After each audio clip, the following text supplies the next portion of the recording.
और चलिए न्यूज पंच में अब रुक करते हैं हमारी अगली महत्वपूर्ण खबर का। नेपाल इस समय राजनीतिक अस्थिरता से जूझ रहा है। नेपाल में सोमवार और मंगलवार को वो दिखा जिसकी कल्पना भी शायद किसी ने नहीं की थी। सोमवार से शुरू हुए विरोध प्रदर्शन और हिंसा के बीच केपी शर्मा ओली ने प्रधानमंत्री पद से इस्तीफा बीते कल दे दिया। संसद भवन से लेकर प्रधानमंत्री के आवास और कई प्रमुख सरकारी इमारतों को प्रदर्शनकारियों ने काफी नुकसान पहुंचाया। वहां पर तोड़फोड़ की, आगजनी की, मंत्रियों के घर और सरकारी इमारतों में तोड़फोड़ कर आगजनी की, आग के हवाले उन्हें कर दिया गया। और लेकिन उसके बावजूद भी अब भी लोगों का गुस्सा शांत नहीं हुआ है। हालांकि अब देश की कमान सेना के हाथों में है। फिलहाल अंतरिम सरकार के लिए चेहरों की तलाश चल रही है, जिसमें सबसे प्रमुख तौर पर अगर देखें तो प्रमुख नाम सामने आ रहा है काठमांडू के मेयर का, जिन्हें जेनजी भी पूरा सपोर्ट कर रहे हैं। पर इन सब के बीच सवाल यह है कि आखिर नेपाल का आगे क्या होगा? क्या हमेशा के लिए सेना का कंट्रोल पूरे नेपाल पर रहेगा या फिर कोई नई सरकार बनेगी? साथ ही आप सेना के हाथ में कमान आने के बाद अब भी कैसे हैं वहां के हालात, जानेंगे अपने संवाददाता से। उससे पहले आपको दिखाते हैं नेपाल में कब सुधरेंगे हालात।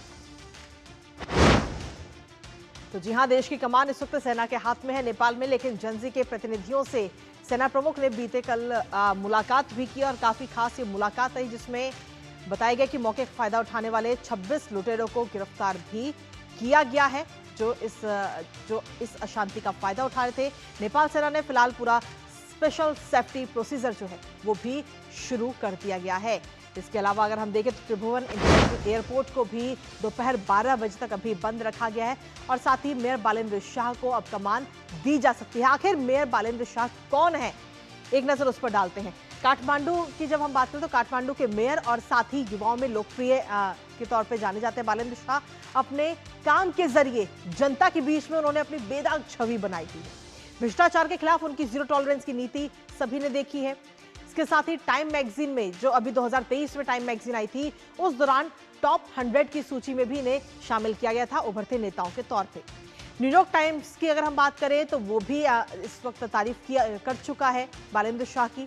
और जेनजी के नेतृत्व में जब ये आंदोलन शुरू हुआ था तो उस दौरान भी पूरा समर्थन देते हुए बालेंद्र शाह नजर आए थे और इसीलिए इस समय जेनजी जो है वो इस समय लगातार मांग कर रहे हैं सोशल मीडिया के जरिए भी कि आप आइए अपना पद छोड़ करके और अपना पद छोड़कर इस वक्त राष्ट्र को संभालिए। ये मांग इस वक्त जेनजी की तरफ से लगातार की जा रही है, क्योंकि युवाओं के तौर पर भी काफी लोकप्रिय उनको देखा जाता है बालेंद्र शाह को। और काठमांडू में निर्दलीय उन्होंने चुनाव लड़ा था और निर्दलीय चुनाव में भी जीत हासिल कर काठमांडू के मेयर बालेंद्र शाह बने थे, जिसके बाद में उनकी उम्र की अगर हम बात करें तो मात्र 35 साल के हैं बालेंद्र शाह, और जिनके नाम की चर्चाएं इस समय सबसे ज्यादा चल रही हैं और डिमांड भी हो रही है।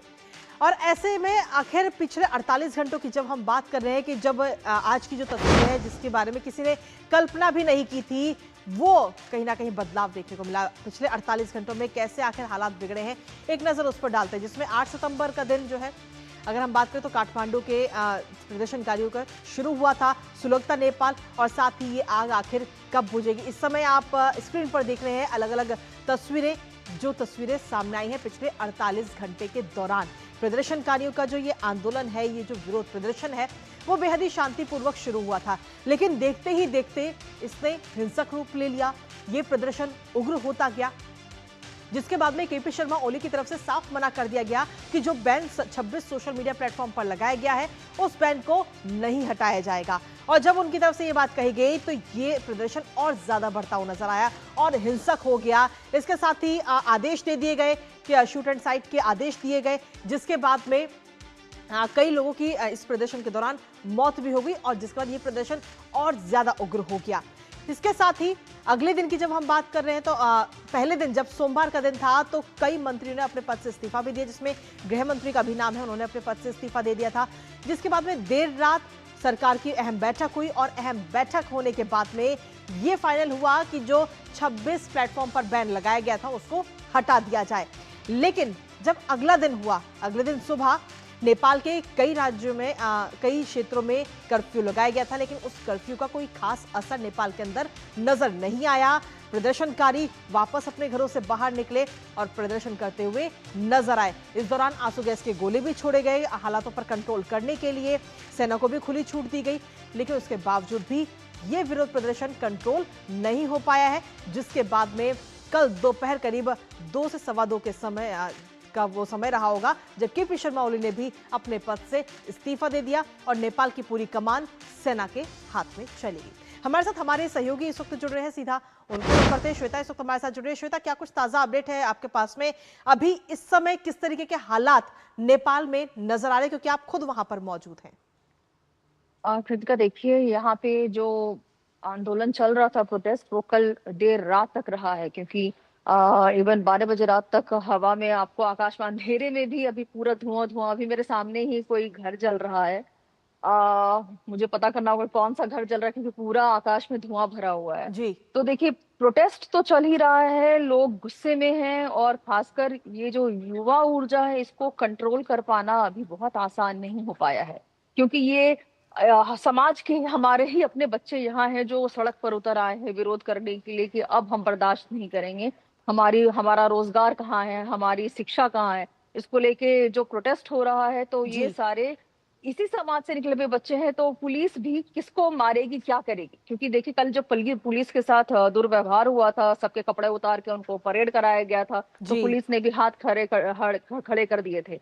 और उसके उपरांत देखिए, फिर 10 बजे रात्रि से नेपाली आर्मी को कमान लेनी पड़ी। नेपाली आर्मी ने डेफिनेटली जो उपद्रवी थे, जिन्होंने भाट भटेनी, नक्साल में आग लगा दी। भाट भटेनी ये सुपर मार्केट है, एक तरह से मॉल है, तो वहां सब इन्होंने आग लगा दी, जो कि अर्थ नहीं होता था, क्योंकि प्रोटेस्ट आप भ्रष्टाचार के विरोध में कर रहे हैं। जी। प्रोटेस्ट आप निजी बिजनेस को क्षति पहुंचाने में या निजी आस पड़ोस में क्षति पहुंचाने के लिए नहीं था। उन्होंने लीडर्स को टारगेट किया था, उन नेताओं को टारगेट किया था जिनके बच्चे अच्छा जीवन जी रहे हैं, अच्छा पैसा वो कमा रहे हैं, मगर जो यहाँ टैक्स पेयर्स के बच्चे हैं वो तकलीफ में रह रहे हैं, उनके पास कोई ग्रोथ का कोई स्कोप नहीं दिख रहा है, वो यहाँ पर फंसे हुए महसूस करते हैं। तो मेन टारगेट लीडर्स थे, मगर उसके उपरांत लीडर्स के बाद वो खुद अपनी ही प्रॉपर्टी को हानि पहुंचाने लगे। सुप्रीम कोर्ट जला दिया, संसद भवन जला दिया, सिंह दरबार जला दिया, जितने भी सरकारी दफ्तर थे उन्होंने जला दिए। जी। ये टैक्स पेयर के पैसे से बनी हुई संपत्ति थी।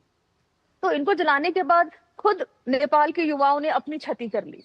तो देखिए, मेन इनकी जो ऊर्जा उन्मुक्त ऊर्जा थी, मैं कहूंगी कि इनको एक दिशा नहीं मिल पाई। इनका शुरुआत तो बहुत अच्छा रहा, बहुत शांतिपूर्ण इन्होंने किया और बहुत ताकत से आए, जो कि सही में यहाँ के प्रधानमंत्री को पद त्यागना पड़ा। जी बट श्वेता। जब इन्होंने उपद्रव मचाना शुरू किया, उनसे ज्यादा मैं कहूंगी कुछ अनसोशल एलिमेंट्स इनके बीच में रहे, जिनके कारण ये दिन देखना पड़ गया कि आप कहें कि जितने कारागार, मैं अभी अभी मैं जब हर जगह से सूत्रों से बातें कर रही थी और फिर जानकारी ले रही थी, जितने भी कारागार है क्रॉस नेपाल, जी। तानाहुन में, चितवन में, सब जगह से 700 800 जितने जितने इनमेट्स हैं, सब भाग निकले हैं। जी कुछ कुछ श्वेता, नहीं भागे कि आप जी। तो इसके साथ ही देखिए यहाँ श्वेता, एक चीज और आपसे जानना चाहेंगे। इस वक्त नेपाल की जो पूरी कमान है वो तो सेना के हाथ में है ही, साथ ही शांति की अपील भी सेना लगातार कर रही है, लेकिन एक नाम जो इस वक्त सबसे ज्यादा जिसको लेकर चर्चाएं हो रही हैं कि उन्हें अंतरिम कमान जो है नेपाल की वो सौंपी जाए, वो नाम है बालेन्द्र शाह का। आखिर क्यों और किन कारणों की वजह से ये नाम इस समय जेनजी लेते हुए नजर आ रहे हैं? कृतिका, देखिए, बालन शाह हो या अन्य युवा नेता हो, ये लोग युवा नेता हैं, ये पूरे नेपाल को अभी रिप्रेजेंट करने के लिए हैं। ये कहना बहुत अर्ली होगा, बहुत पहले होगा, क्योंकि डेफिनेटली बालन शाह बहुत डायनेमिक रहे हैं और युवा उनको पसंद करते हैं। ही इज अ वेरी जी। नाइस रैपर, बहुत अच्छा रैप सॉन्ग्स वो गाए हैं, और जब प्रोटेस्ट हो रहा था उनके गाने बहुत चल रहे थे।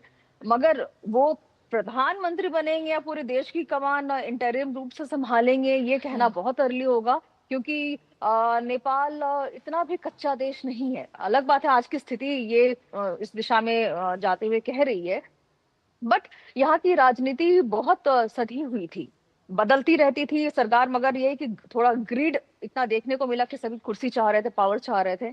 जी। मगर बालन शाह को प्रधानमंत्री बनाया जाएगा कि नहीं, ये अभी कहना बहुत अर्ली होगा। डेफिनेटली युवा है वो, he is a millennial, but वो प्रधानमंत्री बनाए जाएंगे कि नहीं, that is too early to say, क्योंकि नेपाल आर्मी अब कमान संभाले हुए है। और राष्ट्रपति पौडेल ने भी सभी दलों को एक साथ आकर के शांतिपूर्ण समाधान निकालने का अनुग्रह किया है, आग्रह ठीक किया है। है। बट क्योंकि सभी मैं कृतिका इसलिए बताऊं क्योंकि सभी नेताओं के घरों को आग लगा दी गई, वो खुद अपनी जान के पीछे, अपने बचाने के पीछे जी हैं। श्वेता, दे आर एक इन आखिरी हाइडिंग। सवाल और छोटा सा संक्षेप में इसका जवाब दीजिएगा कि आज भी अहम बैठक जो है जेंजी करने वाले हैं, इसको लेकर क्या कुछ अपडेट्स हैं आपके पास में?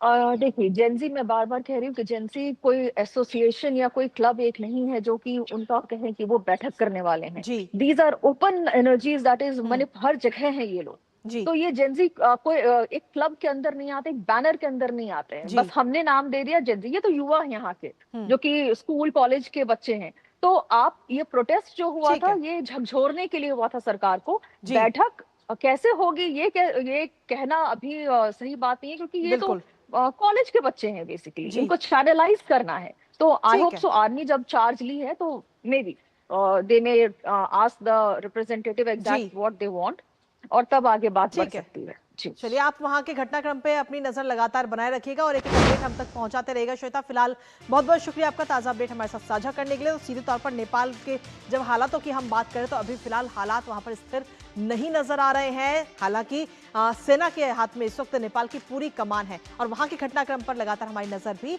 बनी हुई है। इसी के साथ फिलहाल न्यूज में मुझे और हमारी टीम को दीजिए अनुमति। दोपहर 2 बजे फिर होगी आपसे मुलाकात कुछ और महत्वपूर्ण खबरों के साथ। तब तक के लिए नमस्कार।